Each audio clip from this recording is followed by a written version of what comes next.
Hello నమస్తే. నేను journalist Srinivas. ఈరోజు న్యూస్ ఛానల్స్లో ముందుగా ఆంధ్రజ్యోతి పేపర్లో వచ్చిన వార్తలను చూద్దాం. ఈ ఆంధ్రజ్యోతి పేపర్లో బ్యానర్ ఐటము స్థానిక ఎన్నికల గురించి పెట్టిండు. ఈ స్థానిక ఎన్నికల గురించి ఇదిగో అదిగో రేపు మాపు సంక్రాంతి ఫిబ్రవరి మార్చి అని దాదాపు ఇప్పటికి 2 నెలల నుంచి ఇది నేను ఫస్ట్ నుంచి చెప్తున్నా. ఈ జరిగేవి కావు, జరగవు. ఎందుకంటే లాజిక్ లేదు ఆడ. ప్రభుత్వానికి కమిట్మెంట్ లేదు. ప్రభుత్వానికి స్థానిక సంస్థలు సర్పంచ్లు ఎంపీటీసీలు నిర్వహించాలనే కమిట్మెంట్ ఉంటే ఇట్లుండదు. అది వేరే ఉంటుంది ఆ పద్ధతి. వాళ్ళు కామన్ డిక్లరేషన్ పేరుతోని స్థానిక సంస్థల్లో బీసీలకు 42% రిజర్వేషన్లు చట్ట ప్రకారం ఇస్తా అన్నారు అని అన్నారు. కానీ చట్టం ఎట్ట చేయాలి, పార్లమెంటా అసెంబ్లీ చెప్పలే. ఇవాళ ఏమంటున్నారు, ఇడిదిప్పి అడిదిప్పి పార్లమెంటు చేయాలి కాబట్టి మన సాధ్యం కాదు కాబట్టి నేను పార్టీ పరంగా ఇస్తా అని ముఖ్యమంత్రి రేవంత్ రెడ్డి గారు అసెంబ్లీ సాక్షిగా ఫిబ్రవరి 4 చెప్పిండు. చెప్పి వదిలేసిండు. చెప్పుతూ ఏం చెప్పిండు, బీఆర్ఎస్కి బీజేపీకి ఇదే నా సవాల్, మేము కాంగ్రెస్ పార్టీ సిద్ధంగా ఉంది ఇయటానికి అన్నాడు. ఎవడు పట్టించుకోలేదు దాన్ని. ఈయన సవాల్ ఇచ్చిండు, వాళ్ళు స్పందించలే, అది వేరే విషయం. ముఖ్యమంత్రి గారు నెంబర్ 1 సవాల్ ఇసిరిండు, బాగుంది ఇది అని ఏబీసీ అనలే. ముఖ్యమంత్రి మోసం చేసిండు, కాంగ్రెస్ పార్టీ మోసం చేస్తుంది, చట్టం చేసి 42% ఇస్తా అన్నారు. ఇవాళ ఏ రకంగా నువ్వు సవాల్ చేస్తావు పార్టీలకి, పార్టీ పరంగా ఇయటం ఏందనేది బీసీలలో ఒక వ్యతిరేకత స్టార్ట్ అయింది. ఇది గమనించండి ముఖ్యమంత్రి. కాంగ్రెస్ పార్టీ గమనించింది, ఓహో ఇట్లా పోతే మన కర్రు కాల్చి వాత పెట్టేటట్టు, ఇట్లా కాదు, ఇక మనం ఇంకొక గేమ్ ఆడదామని ఇప్పుడు కొత్త గేమ్ మొదలుపెట్టారు. ఈ గేమ్ సంగతి మనం ఎప్పటి నుంచో చెప్తున్నాం. ఇప్పట్లో జరగవు పంచాయతీ ఎన్నికలని. ఎందుకు జరగవు అంటే వాళ్ళు కామన్ డిక్లరేషన్లో చెప్పింది ఏంది, 23%, గతంలో 33% ఉన్న చట్ట ప్రకారం బీసీలకి ఉన్న రిజర్వేషన్ని కేసీఆర్ 23% చేసిండు. ఆ 23ని మేము 42 చేస్తాం అన్నారు. 23 42 చేయటం అంటే అర్థమైంది, 23 ఎట్లా ఉంది, చట్ట ప్రకారం ఉంది అంటే దాన్ని 42 చేయటం అంటే మళ్ళీ చట్ట ప్రకారమే చట్టం చేసి చేస్తా అన్నాడు. యూటర్న్ తీసుకొని లేదు పార్టీ పరంగా ఇస్తాం అన్నాడు. జనంలో వ్యతిరేకత వచ్చింది. ఇప్పుడు ఏం చేయాలని ఆలోచనలో పడి ఏం చేశారంటే నిన్న ఒక 3 రోజుల నుంచి లోపల కుదించుకొని మాట్లాడుకొని ఇక ఇట్ట కాదురా నాయన, బంతిని మన కోర్టులోంచి బీజేపీ కోర్టులో నెట్టేద్దాం అని చెప్పి ఇప్పుడు రేపు బడ్జెట్ సమావేశాలు కాగానే ఇప్పుడు 16వ తారీఖు నుంచి 28వ తారీఖు దాకా మిగిలిపోయిన 3.1% కుటుంబాలు ఈ సర్వేలోకి రాలే వాళ్ళు చేస్తారట. చేసిన తర్వాత ఇదంతా తీసిపోయి బడ్జెట్ సమావేశాల్లో అసెంబ్లీలో ప్రవేశపెట్టి బిల్లు చేస్తారు.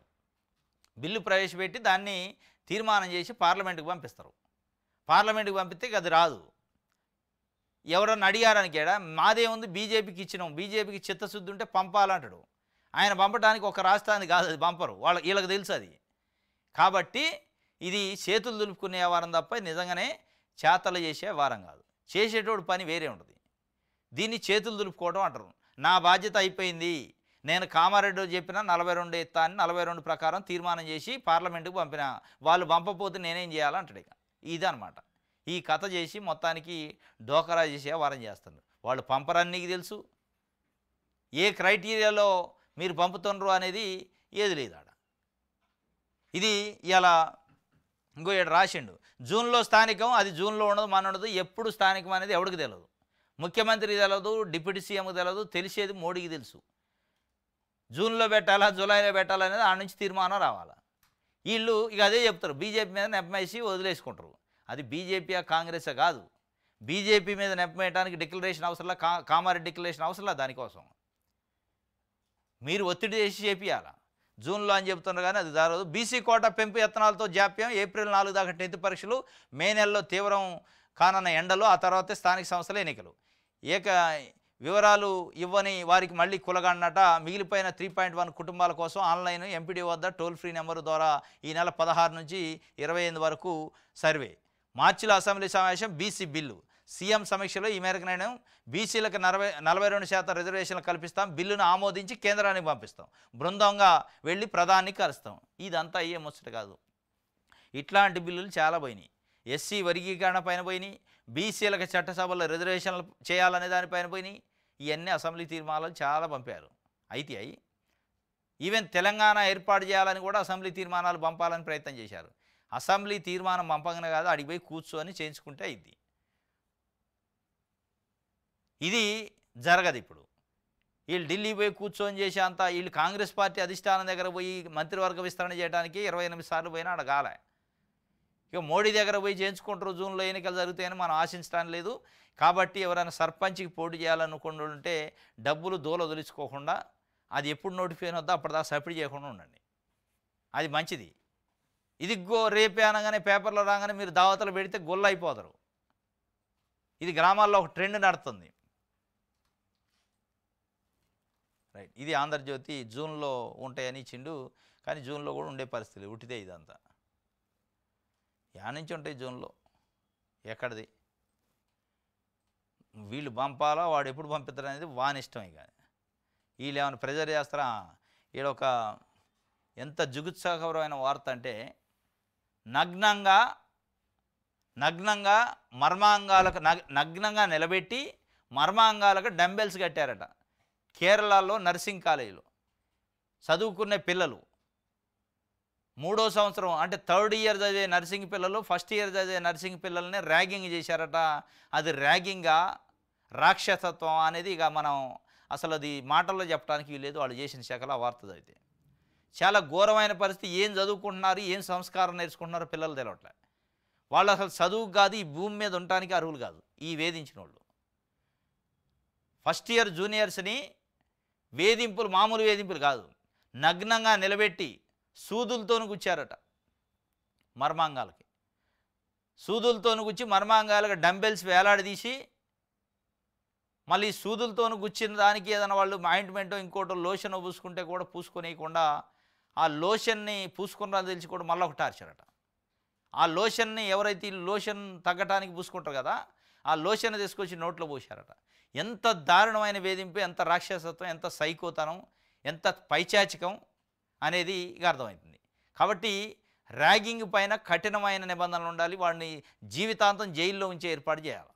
జీవితం మొత్తం ఏ పద్ధతిలో ర్యాగింగ్ చేశారో అదే పద్ధతిలో పోలీసులు చట్టం కూడా ర్యాగింగ్ చేయాలి. నగ్నంగా ఊరేగించాలి వాళ్ళని. నగ్నంగా ఊరేగించి చేతిలో ఏది ఉంటే అది రాయి ఉంటే రాయి, రప్పు ఉంటే రాయి పెట్టి కొట్టేటట్టు ఉండాలి. అప్పుడు బుద్ధి వస్తుంది, ఇంకోటి చేయకుండా ఉంటాడు.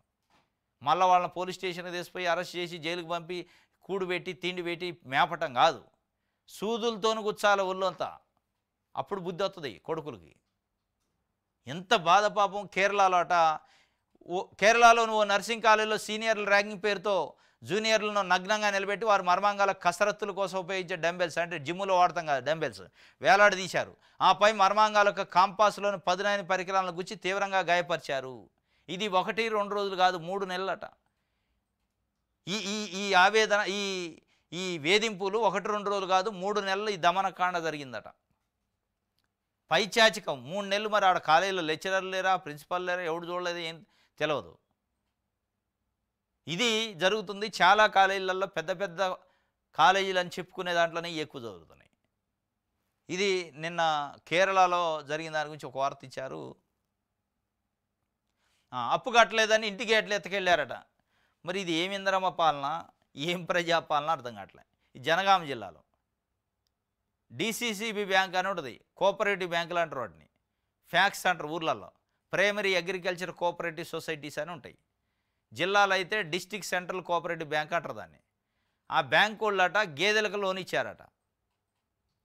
2 గ్రూపులకి 5 మంది ఒక గ్రూపు, 5 మంది ఒక గ్రూపు, 2 గ్రూపులు 10 మంది కలిసి 7 లక్షల లోన్ తీసుకున్నారట. లోన్ తీసుకొని గేదెలు కొనరట. కొంత పే కూడా చేశారట. పే చేసిన తర్వాత మిగతా దానికి ఇంకా కొంత పే చేసేది ఒక 7 లక్షలు బాకీ ఉందట. 8,72,000 కట్టారు, 7 లక్షలు బాకీ ఉంది. ఆ బాకీ కట్టలేదని చెప్పి లీగల్ నోటీస్ పంపించారట. లీగల్ నోటీస్ పంపించినోడు ఏం చేయాలా, కోర్టుకు పోవాలి. లీగల్ నోటీస్ పంపిస్తే లీగల్ నోటీస్కి వీళ్ళు స్పందించలేదని చెప్పి ఇంటికి వచ్చి గేట్లు వేయకపోయారట. మరి ఏ ఇందిరమ్మ పాలన చెప్పింది, ఏ ప్రజాపాలన చెప్పింది గేట్లు ఎత్తపోమని? నువ్వు వన్స్ లీగల్ నోటీస్ పంపించినావు అంటే లీగల్గా ప్రొసీడ్ కావాలి. నువ్వే లీగల్ నోటీస్ పంపిస్తావు, నువ్వే ఇల్లీగల్ దందా చేస్తావు. Complete illegal. గేట్లు ఎత్తపోవడానికి ఎవడిచ్చాడు అధికారం? నువ్వు డబ్బులు ఇచ్చినోడు, డబ్బులు రికవరీ చేసుకునే పద్ధతులు కొన్ని ఉన్నాయి. ఇది నిన్న జనగామ జిల్లాలో కొడకళ్ళ అనే దగ్గర జరిగిందట. ఇది చాలా దారుణం. మరి దీనిపైన ఏం చెప్తారో చూడాలి. ఇప్పుడు ముఖ్యమంత్రి రేవంత్ రెడ్డి గారు మాది ఇందిరమ్మ పాలన, మాది ప్రజాపాలన, మాకు మించిన వాడు లేడు, ఈర్లు సూర్లు అంటున్నారు కదా. బ్యాంక్ వాళ్ళు వచ్చి ఇండ్ల గేట్లు ఎత్తపోయారంటే గేటు ఖరీదు కాదు ఇక్కడ మ్యాటరు. ఎంత రైతులకు సంబంధించి ఆత్మ అభిమానం దెబ్బతీసినట్టు, రైతుల్ని ఏం చేస్తున్నట్టు, ఎంత అవమానిస్తున్నట్టు దాన్ని బట్టి అర్థం చేసుకోవాలి మీరు. లగచర్లలో 36 మందిని అరెస్ట్ చేసి 36 రోజుల పాటు జైల్లో ఉంచుతారు. వాళ్ళ భూమిని వాళ్ళు ప్రొటెక్ట్ చేసుకోవడానికి అధికారులతో వాగ్వాదం చేసినందుకే 36 రోజుల పాటు జైల్లో ఉండే చరిత్ర ఎప్పుడన్నా ఉందా? ఏ ఇంద్రమ్మ పాలన ఉంటుంది? రైతుల్ని ఇక్కడ రైతు ఇంటి గేట్లు ఎత్తపోయారు. వాళ్ళు వాస్తవంగా ఆత్మాభిమానాన్ని బజార్లో పెట్టారు. వాళ్ళ పరువుని నెట్ట నిలువలు తీశారు. ఇప్పుడు చెప్పాలా మరి ఆ డీసీజీబీ బ్యాంక్ మేనేజర్ని ఏం చేస్తారు, దానికి సంబంధించిన అధికారులు ఏం చేస్తారు? మళ్ళీ ఆమె చెబుతుంది మేనేజర్ అట కళ్యాణే ఏదో పేరు, కళ్యాణి. డీసీజీబీ కొడకళ్ళ బ్రాంచ్ మేనేజర్ కళ్యాణ్ ఏం చెప్పారంటే వాళ్ళే మా గేట్లు బేకపోండి అన్నారట. ఎవడని అంటడా? ఏ రైతు అనడు నా గేట్లు బేకపో, 4 రోజులు టైం ఇవ్వండి అని అడుగుతారు తప్ప గేట్లు బేకపోమనరు. అదే అడిగారట పాపం, టైట్ ఉంది, ఇబ్బంది ఉంది, 4 రోజులు టైం ఇవ్వండి. ఆడికి 2-3 లక్షలకు పే చేశారట కూడా, ఇంకా కొంత పెండింగ్ ఉందట. ఇది నిన్న జనగామ జిల్లాలో కొడకళ్ళట జరిగింది. ఫీజు కట్టాలంటూ ప్రిన్సిపల్ నలుగురిలో అడిగారని ఇంట్లో ఉరేసుకొని బాలిక ఆత్మహత్య. మేడ్చల్ జిల్లాలో శ్రీ చైతన్య కాలేజీది. ఫీజు ఎప్పుడు కడతారు అంటూ తనను ప్రిన్సిపాల్ స్కూల్లో అందరి ముందు నిల్చోబెట్టి అడగడాన్ని ఆ బాలిక తీవ్ర అవమానకరంగా భావించింది. బడికి వెళ్ళలేక కొన్ని రోజులు ఇంట్లోనే ఉంటున్న విద్యార్థిని మేడ్చల్ మల్కాజ్ జిల్లాల పట్టణంలో జరిగింది. 16 ఏళ్లకే ఇప్పుడు 7 ఏళ్ల ఖమ్మం జిల్లా కేంద్రానికి చెందిన మాట వెంకటేశ్వరరావు కమల దంపతుల కుమార్తె విక్రమ అఖిల సంతానం అట. ఇల్లు అబ్బాబ్బా మేడ్చల్లో స్థిరపడ్డారట. రైట్.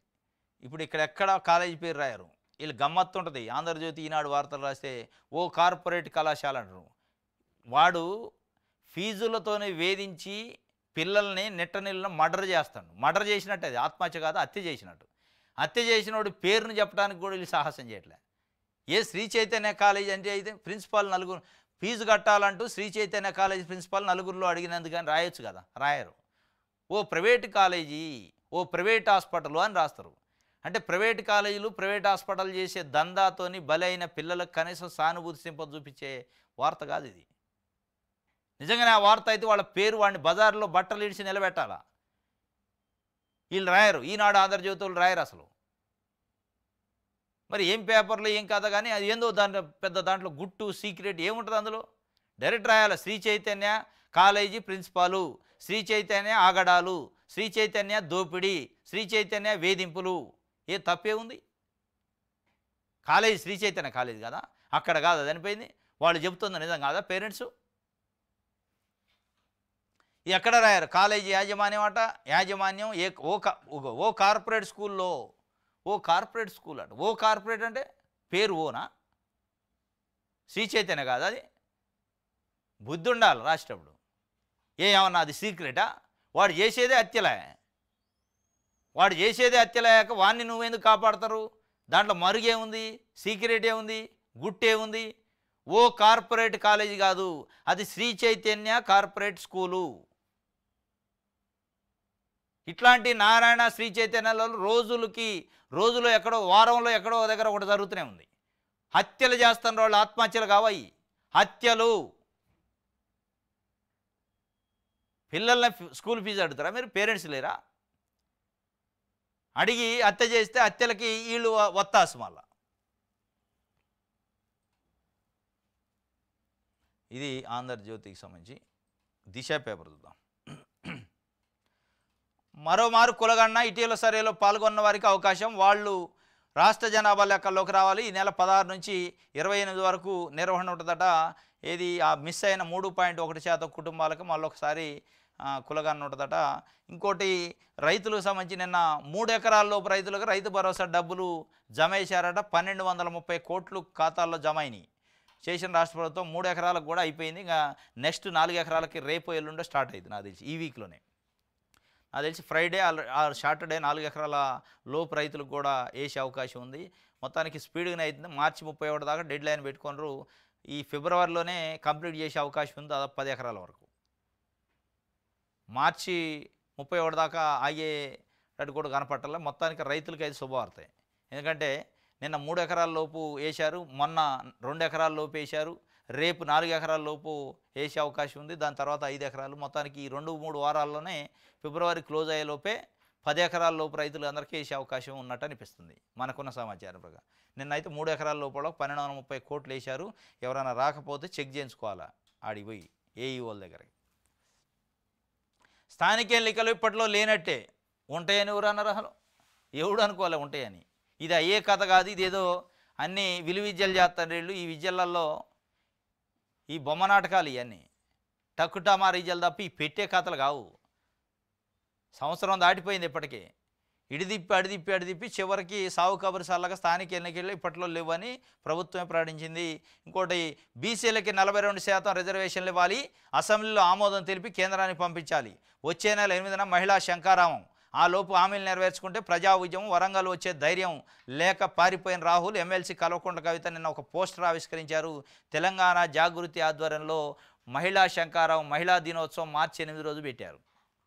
ఏంది అంటే మహిళలకి ఇస్తానన్న 2500 రూపాయల నెలకి ఇవ్వలేదు, 35,000 బాకీ పడ్డాడు రేవంత్ రెడ్డి ప్రభుత్వం. ఇంకా మహిళలకు సంబంధించిన అనేక స్కీములు అట్లే పెండింగ్ ఉన్నాయి. వాటిని ఇవ్వకపోతే మేము ఒప్పుకోం, ఎంటబడతామని చెప్తున్నాం. దానికోసం మార్చి 8 డెడ్ లైన్ పెట్టింది. మార్చి 8 లోపు మీరు అన్న స్కీములన్నీ అమలు చేయకపోతే మేము ఎంటబడి మిమ్మల్ని డిమాండ్ చేస్తామని చెప్పి శంకారావం పూరించారు. మార్చి 8 రాదు. దానికి సంబంధించిన పోస్టర్ని రిలీజ్ చేశారు. ఇందిరా పార్క్ దగ్గర ఉంటుందట. మార్చి 8 మహిళా దినోత్సవం రోజు మహిళా శంకారావం. ఇది 2500 డబ్బుల కోసం. ఇక ముగ్గు పోసుడేనట. ఇందిరమ్మిళ్ళకి గ్రౌండింగ్ స్టార్ట్ అయిందట. ఇక ముగ్గు పోసి పునాదులు తీసి ఇల్లు కట్టుకోవడం ఉంది. డబ్బులు ఇవ్వడానికి రెడీగా ఉందట ప్రభుత్వం. 5 లక్షల రూపాయలు ఒకళ్ళకి, ఒక ఇంటికి. పునాదికి 1 లక్ష, ఇట్లా వెంటిలేషన్కి 1 లక్ష ఇట్లా ఇస్తారట.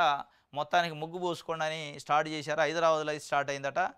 71,482 మందికి మంజూరు పత్రాలు కూడా ఇచ్చారట హైదరాబాద్లో. జిల్లాల్లో కూడా స్టార్ట్ అయినట్టే ఉంది ఇందరమ్మ ఇళ్ళు. ఒకవైపు రైతు భరోసా ఎకరానికి 2 ఎకరాలకి 3 ఎకరాల లోపు వరకు అయిపోయింది. రేపో మాపో 4 ఎకరాలు పడింది. అది అటు నడుస్తుంది. ఇటు ఇందరమ్మ ఇళ్ళు కూడా ముగ్గు పోసుకొని ఇల్లు కట్టుకో అని చెప్పి చెప్తున్నారు. రేషన్ కార్డుల మీద కూడా ముమ్మరంగానే యాక్టివిటీ అవుతుంది. వెలుగు పేపర్ చూద్దాం ఇప్పుడు.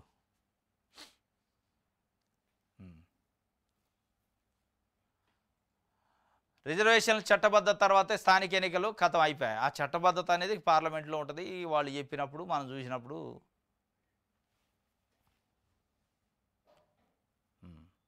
ఇంకో అమ్మాయిని కంటాడేమోనని భయం వేస్తున్నది. చరణ్కు ఈసారైనా కడుపున కొడుకు పుడితే బాగుండు, వారసత్వం కొనసాగాలనేది నా కోరిక. సినీ నటుడి చిరంజీవి వ్యాఖ్యలు తీవ్ర దుమారం. కొడుకే వారసుడా, కూతురు కాదా అంటే విమర్శలు. వాస్తవంగా సినీ నటుడి చిరంజీవి అంత పెద్ద వయసు, అయినా అంత అనుభవం ఉంది, అంత పెద్ద స్టారు. ఆయన అనేక సామాజిక అంశాలపైన కూడా సినిమాలు తీసిండు. జెండర్ డిస్క్రిమినేషన్ పైన, అంటే మహిళ పురుషుడు మధ్య భేదాలు లేవని, రకరకాల కుల నిర్మూలనపైన చాలా సినిమాలు తీసిండు. అట్లాంటి ఆయన కూడా ఇవాళ నాకు కొడుకు పుడితే బాగు, కూతురు పుట్టిద్దే మళ్ళా అని భయం వేస్తుంది, మా వారసత్వం కొనసాగాలంటే కొడుకే ఉండాలన్నాడు. మీరు ఉన్న స్టేజ్ ఏంది, మీరు మాట్లాడిన డయాస్ ఏంది, మీరు చెబుతున్న సమాజానికి ఇస్తున్న సందేశం ఏంది? అంటే ఈ సమాజంలో భూమి మీద పుట్టిన వాళ్ళల్లో ఇక మహిళలు అంటే విలువ లేదు, మహిళలు అంటే లెక్క లేదు, మహిళలు వారసత్వాన్ని కొనసాగించరు, మహిళలు అసమర్థులు అని చెప్తున్నట అనేది నిన్నటి నుంచి మహిళా సంఘాలు పెద్ద ఎత్తున ట్రోల్ చేస్తున్నాయి. వాస్తవం కూడా ఇది. మన దేశానికి మొట్టమొదటి ప్రధానమంత్రి జవహర్లాల్ నెహ్రూ, ఆయన కూతురు ఇందిరాగాంధీ లెగసీని కొనసాగించలేదా? ప్రపంచంలోనే అత్యంత శక్తివంతమైన ప్రధానమంత్రిగా పేరు తెచ్చుకున్న 16 సంవత్సరాలు ఈ దేశానికి ప్రధానమంత్రి చేశారు. అట్లాంటి వాళ్ళు ఎగ్జాంపుల్ చెప్పుకుంటూ పోతే చాలామంది ఉండరు. అంటే చిరంజీవి గారు లాంటి వ్యక్తి ఏదో సామాన్యంగా సాదాసీదా మనిషి మాట్లాడిన మాటలు లెక్క ఉంది. తెలిసి తెలవని, సమాజం పైన అవగాహన లేని వ్యక్తులు మాట్లాడిన మాటలు లెక్క ఉన్నాయి. ఇలా ఎంతోమంది అమ్మాయిలు ఉంటారు, అబ్బాయిలు లేని కుటుంబాలు చాలా ఉన్నాయి. మరి వాళ్ళందరూ ఇదే తపన పడాలా? ఏం చేయాలా అమ్మాయిల్ని? అంటే అమ్మాయిలు వారసత్వానికి పనికిరారు, అమ్మాయిలు అసమర్థులనే మీ లెక్క? అది చాలా దురదృష్టకరం అని మహిళా సంఘాలు తీవ్రంగా హెచ్చరించిన పరిస్థితి, ఖండించిన పరిస్థితి. ఆయన నిన్న నాకు భయం వేస్తుందట. దేనికి భయం? అమ్మాయిలు పుడితే భయం అట. సరే, అబ్బాయిలు పుట్టాలని కోరుకోవడంలో తప్పలేదు. అక్కడ వరకు బాగానే ఉంది. మళ్ళీ అమ్మాయి పుట్టిద్దేమని నాకు భయం అవుతుంది అనేది ఒకటి, లెగసీని కొనసాగించాలంటే అబ్బాయి పుట్టాలనేది రెండు. ఈ రెండు అంశాలు చాలా తప్పుడు ప్రకటన, అది తప్పుడు సంకేతాలు సమాజానికి ఇచ్చినట్టయింది. ఆ స్థాయిలో ఉన్న వ్యక్తి ఇవ్వద్దు. ఈ సమాజాన్ని ఇన్ఫ్లుయెన్స్ చేసే ఒక స్థాయిలో ఉన్న వ్యక్తి ఇవ్వటం వల్ల ఆయన స్థాయిని ఆయనే తగ్గించుకోండు ఒక రకంగా. రైట్, ఇది వీళ్ళకి సంబంధించి రెస్ట్. నమస్తే తెలంగాణ చూద్దాం. రజతోత్సవ సంబరమం బీఆర్ఎస్ సన్నద్ధం. ఏప్రిల్ 27తో గులాబీ పార్టీకి 24 ఏళ్లు పూర్తి. 25వ ఏట ప్రవేశించిన తెలంగాణ ప్రజల పార్టీ. మరి 27తో గులాబీ పార్టీ 24 ఏళ్ళట. బీఆర్ఎస్ పార్టీ 24 కాలే, టీఆర్ఎస్ అయితే 24. మరి బీఆర్ఎస్ పేరుతో చేస్తారా, టీఆర్ఎస్ పేరుతో చేస్తారా రజతోత్సవం? అంటే బీఆర్ఎస్ పేరుతో చేయడం లేదు, బీఆర్ఎస్ కొత్తగా ఏర్పడదు కదా. బహిరంగ సభకు సమాలోచన చేస్తారట మొత్తానికి. మరి కేసీఆర్ అప్పుడన్నా బయటకు వస్తారా? మళ్ళీ అది కూడా కేటీఆర్ చేతుల మీద అయితే చూడాలిగా. రజతోత్సవం చేస్తారట. గుడిలో గులాబీ పార్టీ ఉంది, గుడిలో గులాబీ పార్టీ ఉన్నది చాలామందికి, వాళ్ళ కార్యకర్తలకి. కానీ ఆ గులాబీ పార్టీలో పోయి ఫామ్ హౌస్లో పండుకుండు కేసీఆర్ అనేది. గుడిలో గులాబీ పార్టీ ఉంటే గుడిలో ఆ గులాబీ పార్టీ గుండెలో ఏను ఉండాలి కదా కేసీఆర్. అది బయటికే రావట్లేదు, ప్రజల గురించి మాట్లాడలేదు అనేది. స్థానికం వాయిదా పడేది జూలై వరకు ఎన్నికలు లేనట్టే. జూలై కాదు, అది దేవుడికి ఎరకే కాదు, మనం ఎవరు అది ఆలోచించేది కాదు. క్యాబినెట్ విస్తరణ కోల్డ్ స్టోరేజ్కి నల్గొండ జిల్లాలో ఆ 2 కుటుంబాలతోనే కిరికిరి. తన భార్యకి ఇవ్వాలని ఒకరు, తనకే ఇవ్వాలని మరొకరు. రంగారెడ్డి జిల్లాలో ఒకే సామాజిక వర్గ నేతల పోటాపోటీ. మంత్రివర్గ విస్తరణకు ఆటంకంగా సామాజిక సమీకరణలు. 6 స్థానాలకు 8 మంది రెడ్ల పోటీ. ఇది రెడ్ల పంచాయతీ అనమాట. ఇలా క్యాబినెట్లో 6 మంది మంత్రులు లేరు. దాంట్లో ప్రధానమైన హోంశాఖకు లేరు, విద్యాశాఖ మంత్రి లేడు. అయినా కానీ వీళ్ళ కుటుంబ పంచాయతీలు వేదుకో నాకు ఇవ్వాలంటే నాకు ఇవ్వాలి, నా భార్యకి ఇవ్వాలని ఒక మంత్రి అట, సీనియర్ మంత్రి. నా భార్యకి మంత్రి పదవి ఇస్తే తప్ప, లేదని నేను ముఖ్యమంత్రి స్థాయిని వదులుకున్న వ్యక్తిని నాకెందుకు ఇయ్యరు నా భార్యకి? అంటే కుటుంబాల కోసం పంచుకుంటున్నారు వీళ్ళు పంపకాలు. ఇంకొక ఆయన అసలు నేను ఎన్ని పార్టీలు మారినా అప్పటికప్పుడు జాయిన్ అయ్యి గెలిపించిన నేనే గెలిచిన, నల్గొండ జిల్లా మొత్తం నేనే ఊపినా అని ఆయన చెప్తారు. ఇంకొక రంగారెడ్డి జిల్లాలో 2 రెడ్లు, మేము అత్యంత సీనియరు, కాంగ్రెస్ పార్టీ అధికారంలో లేనప్పుడు 10 ఏళ్ళు పార్టీని మోసినాం అని వాళ్ళు. అంటే రెడ్ల పంచాయతీ, కుటుంబ పంచాయతీ వల్ల ఈ తెలంగాణకు మంత్రులు లేకుండా పోయారు. వాస్తవంగా మీ రెడ్ల పంచాయతీ, కుటుంబ పంచాయతీ పెట్టుకోవడానికి ఇది మీ జాగిరే, మీ ఎస్టేటా అనేది ఇలా తెలంగాణ సమాజం అడుగుతుంది. ఎంత దారుణం! విద్యకు శాఖ మంత్రి లేడు, హోంశాఖ మంత్రి లేడు. అత్యంత ముఖ్యమైనవి విద్యా వ్యవస్థ మొత్తం నిర్వీర్యమైపోతుంది. ఈ కాంగ్రెస్ పార్టీ అధిష్టానం కూడా కనీసం జోక్యం చేసుకొని వాళ్ళ క్లాస్ బీకి మీ అయ్య జాగిరే ఇది పార్టీ అంటే ఏమనుకుంటున్నారు? ప్రజలు ఒక నమ్మకంతో ఓటేశారు. నా భార్యకు కావాలి, నా తమ్ముడికి కావాలి, నాకు కావాలి, నా అన్నకు కావాలి, నా బావకు కావాలి. ఏంది ఇది? మీ కుటుంబ పంచాయతీ ఇది, లేదా కుటుంబ ఆస్తి అది, ఎస్టేటా అని క్లాస్ బేకొద్దు. వాళ్ళేమో కళ్ళు లేని కబోదులు లేక ఆడ కూర్చుంటారు. వీళ్ళు పోతారు, ఆడగలుగుతారు, ఏం కలుగుతున్నారు, వాళ్ళు ఏం చెబుతున్నారు, వీళ్ళు ఏమంటారు ఓడికి అర్థం కాదు. పెద్ద పెద్ద హెడ్లైన్ కేసీ వేణుగోపాల్తో చర్చించారు సుదీర్ఘంగా, వన్ బై వన్. ఇంకొక ఆయన ఖర్గేతో చర్చించారు, రాహుల్ గాంధీని కలిశారు. ఏంది కలిస్తే ఉపయోగం ఏంది? అవుట్పుట్ ఏంది? ఎవడు చెప్పడు. పోతున్నారు వర్గీగా అది కోల్డ్ స్టోరేజ్లో పడ్డది, విస్తరణ లేదు, మన లేదు. ఇదిగో రేపు, ఇదిగో మాపు అంటున్నారు. నెక్స్ట్ సాక్షి చూద్దాం. స్థానికం ఎప్పట్లో లేనట్టే, ఇక అందరికీ తెలిసిందే, అయిపోయా. ఇప్పట్లో ఉండదు, ఎప్పట్లో ఉంటుందో కూడా ఎవడు చెప్పలేడు.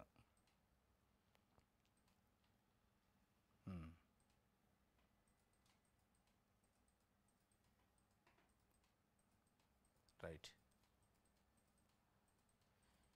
ఇంద్రం కాడ జియో ఫెన్సింగ్ వేస్తారట. సర్వేలో చూపిన స్థలంలో ఖచ్చితంగా ఇంటి నిర్మాణం చేపట్టాలే చర్యలు. జియో అసలు ఇవ్వండి ఫస్ట్, ఆ ఫెన్సింగ్ వాళ్ళు వేసుకుంటారు. ఏముంది నువ్వు వేసేది జియో ఫెన్సింగ్?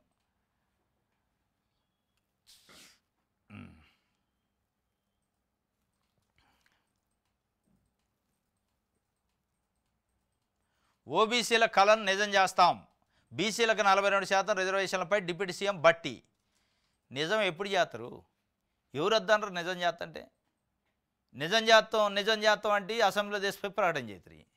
లేదు మేము చట్ట ప్రకారం వేయలేము, పార్టీ పరంగా ఇస్తాం అంటే ఏం నిజం చేసినట్టు?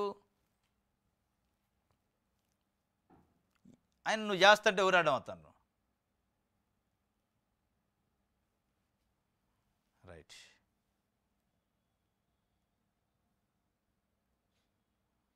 ఈనాడు చూద్దాం.